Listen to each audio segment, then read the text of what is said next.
we had a territorial Army soldier here named Jake Wood a couple months ago, and he had tours in Iraq and then Afghanistan.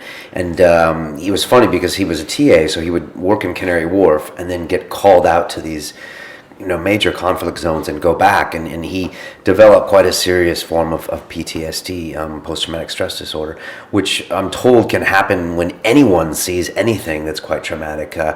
You see a car accident, maybe some of your tours, in Haiti or in Kashmir or these other places. And I was just wondering if you ever think that you've experienced some PTSD on your own through your various tours, and then secondly, what your thoughts are on the phenomenon being a doctor.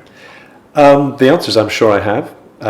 In fact, the thing that got me, I wrote this recent book I think you announced at the very beginning called Wing Scalpel, and it started off Wing Scalpel almost like a writing therapy, because I had repeated nightmares after Haiti.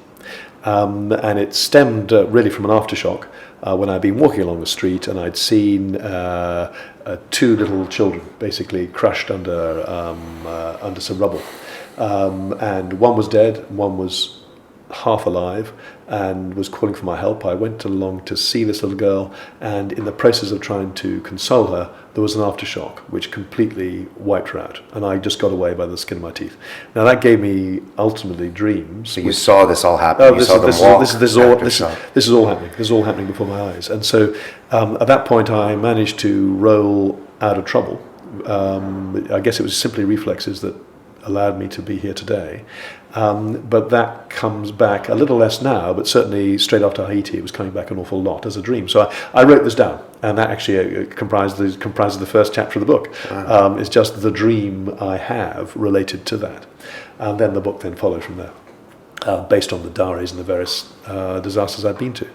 It's that, I guess, is a form of PTSD, isn't it? That now also. After the Falklands War, I was involved in the Falklands War. The operation I was involved in was not a good one to be involved in. It was estimated as a 30% chance of survival. I'm alive to tell the tale, but I didn't know that at the time. That again gave rise to a lot of PTSD. You live with it, or I had to live with it. I had to get on with work. And then some years later, the Sarajevo conflict came up, and I was sent out to Sarajevo during the siege of Sarajevo, to run a medical team in what we call the Swiss Cheese Hospital, which is right down by the front line. The Swiss Cheese Hospital was called that because it was so full of holes from the Serb artillery. And I remember standing in the driveway of my house in Cambridge, waiting to be collected for the trip to Sarajevo. And suddenly this wave of fear comes back over me. The same fear as that I'd had in the Falklands War. Now you park it, obviously, because you've got to get on with the job. But there is something under the skin all the time. There's something there which mostly you can live with and have to live with.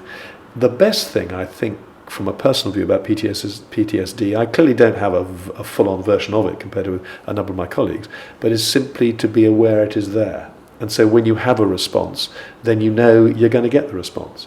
Now, some of my psychiatric colleagues will tell me that PTSD is perhaps not quite as common as was once thought, but it is certainly a problem. In some cases, certainly a big problem.